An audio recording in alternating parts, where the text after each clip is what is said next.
आज कृष्ण जन्माष्टमी पे हम लोग एक साथ बैठकर भगवान Shri Krishna hello hello hello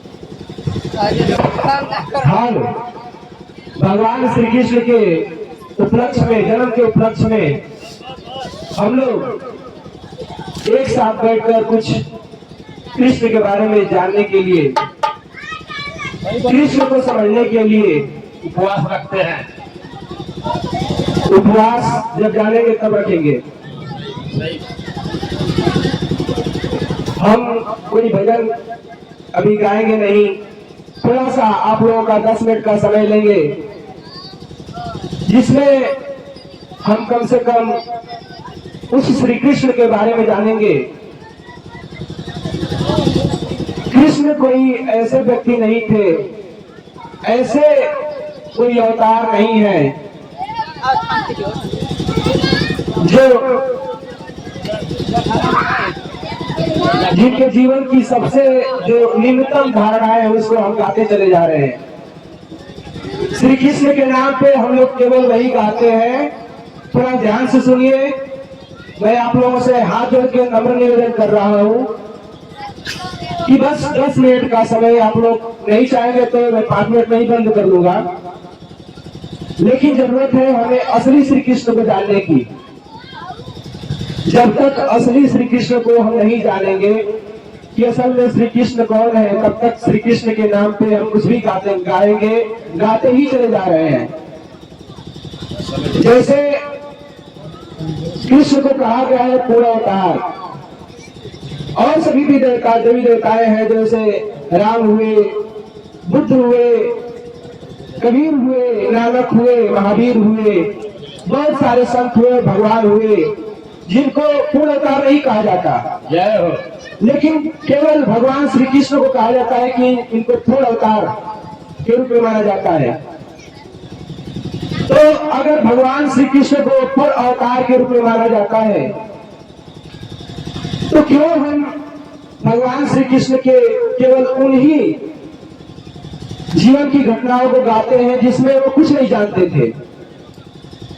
कभी स्त्रियों के कपड़ों को चुराकर कहीं और चले जाना, कभी किसी के घर में माखन चोरी करना, मतलब उनके बचपन की जो घटनाएं हैं उनको हम गाते हैं और जानते हैं कि कृष्ण के बारे में हम बहुत कुछ गा रहे हैं, जबकि उसमें कृष्ण का कुछ छुपा नहीं है। कृष्ण जब अपने उच्चतम ज्ञान को उपलब्ध हुए और कृष्ण के जो जीवन की सबसे उच्चतम घटनाएं हैं, क्या हम उन्हें जानते हैं?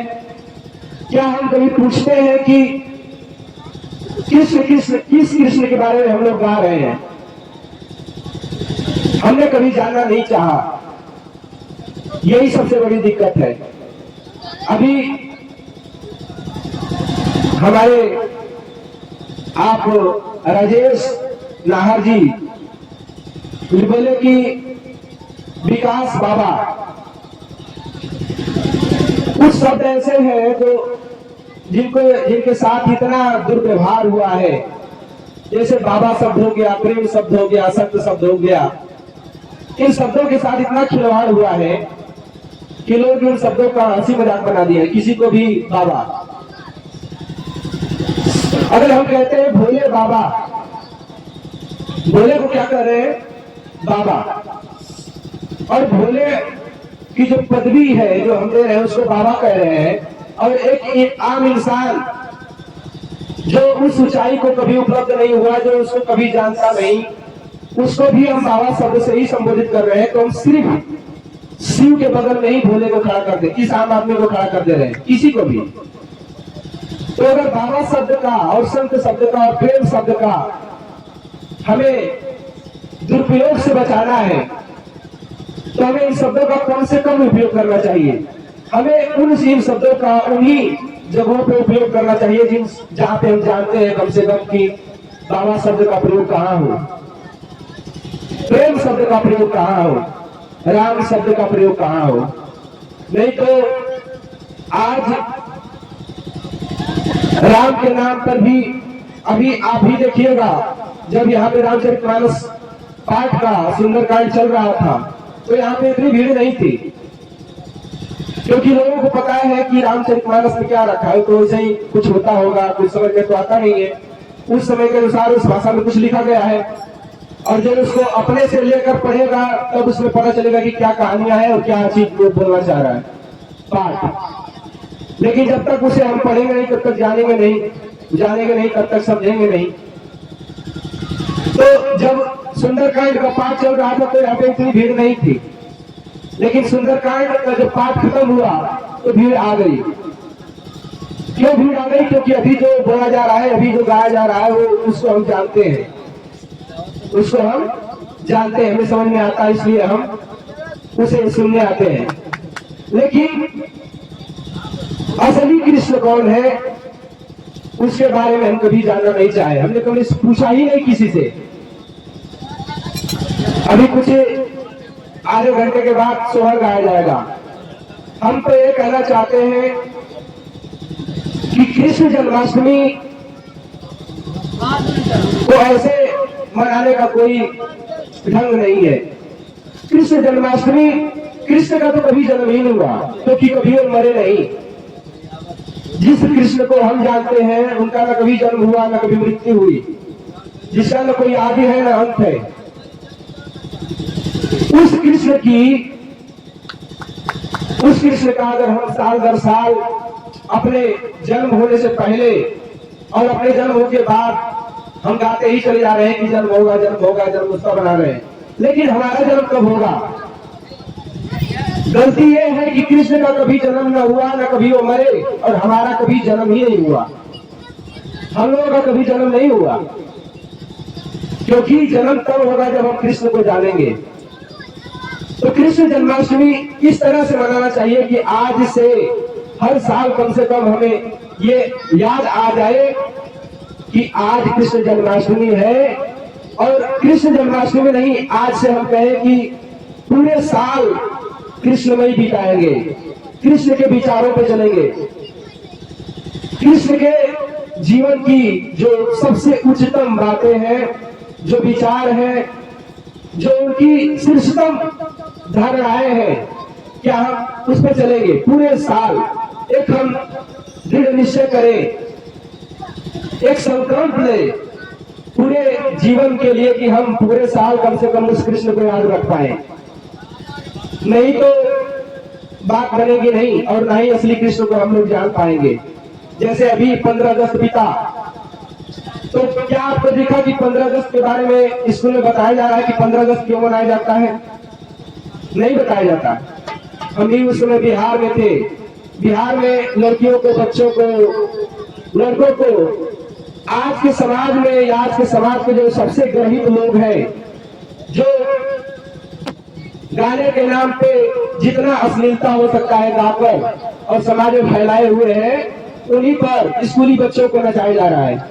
क्या इससे पता चलेगा कि हमारा देश कैसे आजाद हुआ?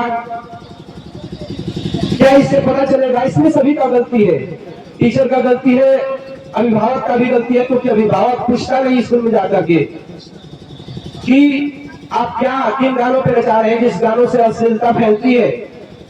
अब कभी रोकते नहीं, और अभिभावक रोकेगा कैसे? क्योंकि वो तो बस पैदा कर दिया है। जाके पूछेगा क्यों? जब तो कोई जानेगा नहीं तब तक पूछेगा कैसे? तो अभिभावक बनना, बाबा बनना कोई आसान बात नहीं है। तो उसी तरह स्वतंत्रता दिवस हो या कोई भी चीज हो, जैसे कि स्वतंत्रता दिवस पे कैसे हमारे वीर महान सपूत लड़कर पूरे भारत को आजाद कराए, क्या अगर हम एक दिन याद कर ले कि नहीं, हम गा ले कि मेरा भारत महान, मेरा देश महान, तो क्या उन स्वतंत्रता सेनानियों की भावनाओं को हम समझ जाएंगे? नहीं समझ पाएंगे। हमें हर पल, हर दिन याद होना चाहिए कि हमारे लिए किसी ने जान दी है, हमारे लिए किसी ने अपनी जान लगा दी, जल गया, मर गया, कट गया, हमें आजाद कराने के लिए, हमें स्वतंत्र जिलाने के लिए कोई सूली पे लटक गया। ये हर पल याद रहेगा, तब हम कुछ अच्छा कर्म कर पाएंगे। उसी तरह हमारे संतों के साथ भी हुआ है। संतों के साथ भी हुआ। जिन संतों को आज हम गा रहे हैं, जिस तुलसी दास के बारे में हम गा रहे हैं, जिस कबीर के बारे में गा रहे हैं, जिस बुद्ध के विचारों को से पूरा विश्व प्रभावित हुआ, जिन विचारों को हम रोज अपने मत्थे लगाकर गा रहे हैं, सुन रहे हैं, समझ रहे हैं, वो जब हुए तो उनका इतना दुर्व्यवहार हुआ उनके साथ, बुद्ध को यहाँ से खदेड़ दिया गया।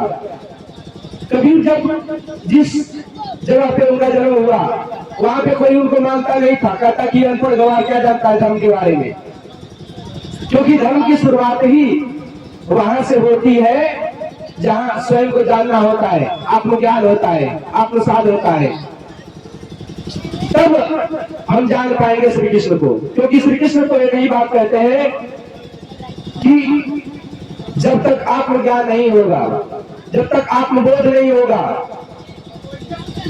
हमें बहुत बुरा लगता है क्योंकि कृष्ण क्या कह रहे हैं और हम क्या गा रहे हैं। क्योंकि हम ये सब इसलिए गा रहे हैं क्योंकि हम कभी ना हिंदुओं का जो श्रेष्ठतम ग्रंथ है, चाहे भागवत गीता हो गया, चाहे अष्टावक्र महागीता हो गया, चाहे कोई संत कबीर की वाणी हो गई, चाहे मीरा की वाणी हो गई, चाहे पश्चिम के जो संत हुए हैं, ऋषि संत हो गए, रूमी संत हो गए, किसी भी संतों को हम पढ़ते नहीं है, ना किसी संतों को हम जानते हैं। तो नहीं जानने का, नहीं पढ़ने का, नहीं समझने का कारण है कि हम कुछ भी गाते चले जा रहे हैं श्री कृष्ण के नाम पे। कहीं आप लोग उठते नहीं रहे ना, परेशान हो रहे हैं क्या? समझना है कि नहीं? अभी मेरे मनोज भैया कह रहे हैं कि कभी झटके में,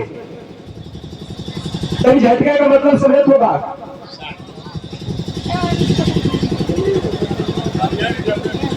सत्संग का मतलब एक ही है कि आपके जीवन में उतर जाए।